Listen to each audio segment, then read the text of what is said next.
Hi there, I'm Gary Hoey, and I'm here to talk to you about GHS Strings today. I've been using GHS Strings since I was a kid. I've been using boomers, and they have stuck with me through all the years that I've been playing guitar. And I'll tell you, I've tried many different guitar strings, and the boomers are definitely the ones for me. And I want to take a minute today to talk to you about GHS and about the company and about some of the things that you probably didn't know. The company's been around since 1964, and in my opinion, they are the string expert. Nobody knows about strings like GHS Strings. They have so many different brands and types that they use for every fretted instrument you could imagine that are being made in countries I can't even pronounce. And one thing I've found is a lot of guys get stuck using one set of strings, and that's all they use. They find one gauge. I actually use several different gauges on my different guitars depending on the situation I'm playing in. And the one thing about boomers is I find you can use them for any kind of music, whether you're playing blues, whether you're playing rock, whether you're playing heavy metal, they're going to do the job for you. And I'll give you a couple examples. In my career, I've gone through experiences where I've been in a studio recording a session and maybe, had to rent out an instrument for the day because I was out of town, and they brought in a telly for me to play. And I've always said, okay, we got to put my strings on it. And I've had people actually say to me, come on, man, it's just a guitar, plug it in and play. And I'm like, no, I got to put my boomers on there because that's my sound. And I've actually changed the strings in 10 minutes, been up playing, and then the engineer would, hit the mic button and say, hey, what did you do to your amp? And I'd say nothing. He says, well, the meter's moving 3 dB higher than it was before you changed your strings, and your tone sounds a lot thicker. And the proof was in the pudding right there. People heard the difference as soon as I changed the strings. So one thing you've got to think about with strings is that you can go out and buy a great amp, you can buy a great effect pedal, you can buy a great guitar, but so much of the tone comes from your hands. When you're playing the guitar, so much of the sound actually comes out of your hands. And a lot of my heroes that I've met over the years, I've always said to them, how do you get your sound? And they say, well, it's all in your hands, it's all in your hands. I heard that for years and never really understood what it meant. Your fingers, basically, the first thing they touch is the strings.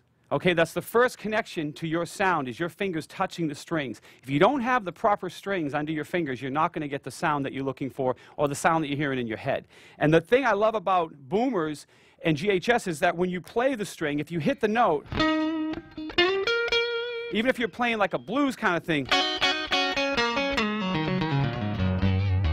it actually responds to how you hit it.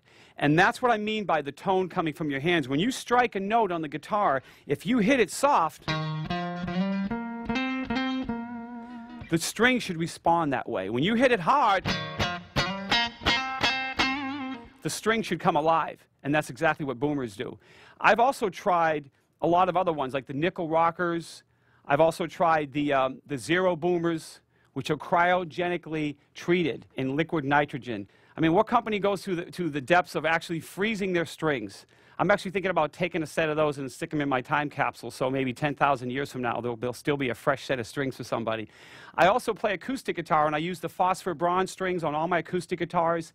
And I've also been a guitar teacher for many years. When I was growing up teaching guitar, try to avoid a day job, I'd have students come to my house for guitar lessons, and I'd watch these kids just struggling, trying to play the blues, and I'd say, man, why are you having such a hard time? It looks like you can't even bend the string. Well, I'm using, 13 gauge strings because Stevie Ray Vaughan used 13 gauge. And I'd tell them, why don't you try a lighter gauge?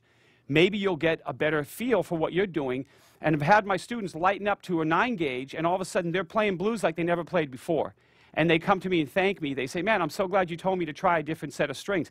Because the truth is, everybody's made up of a different anatomy. We all have a different hand strength, hand sizes, and you have to find what works for you.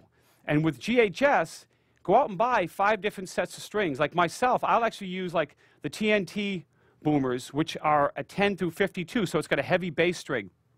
I'll use that on my guitars where I do drop D tuning. So if I get the heavier sound, the bass string's not going to flap around.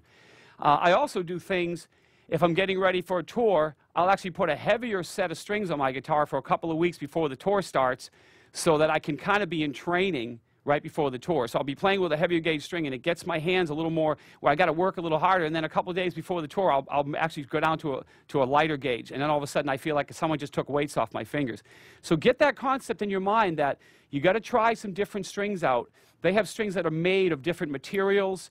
You know, the earlier strings were the nickel rockers, which Eric Johnson, a friend of mine, uses. And his strings, if you play them, they have kind of a smoother edge to the metal. So you got to kind of find what works for you. Don't be afraid to experiment with the sound. Because if you're doing something that's going to have a rock tone, then you want a string that's going to give you that squeal,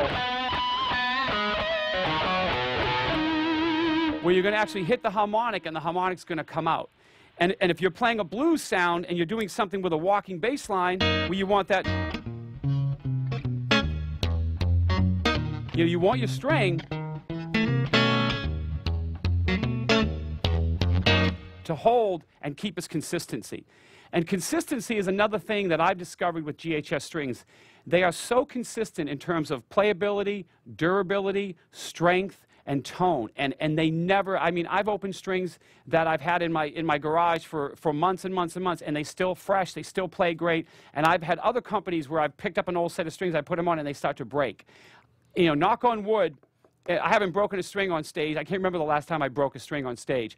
But what you need to do is make sure you find what's working for you and for your guitar. If you have a guitar that's an old guitar, if you have a Strat, if you have a Gibson Les Paul, you find different guitars have different scale lengths. These can also affect the way your guitar is going to respond. So don't be afraid to experiment with the different strings that you use. Find what's going to work for you, because I have definitely been experimenting over the years and found what's worked for me. So if you're out there and you haven't tried some GHS boomers lately, you got to go out and put them on your guitar, because I guarantee when you see the tone difference you're going to get, the center of the string actually has a thicker core. And that's something I discovered. When I started using boomers, I said, man, why is my guitar sound bigger when I'm using the same exact gauge that I used on another brand? It's because the core of the string is a thicker core. It's going to give you a stronger tone, and you're not going to be breaking strings if you are breaking strings. So definitely go out today and try out a set of GHS boomers. Tell them Gary Hoey sent you. All right.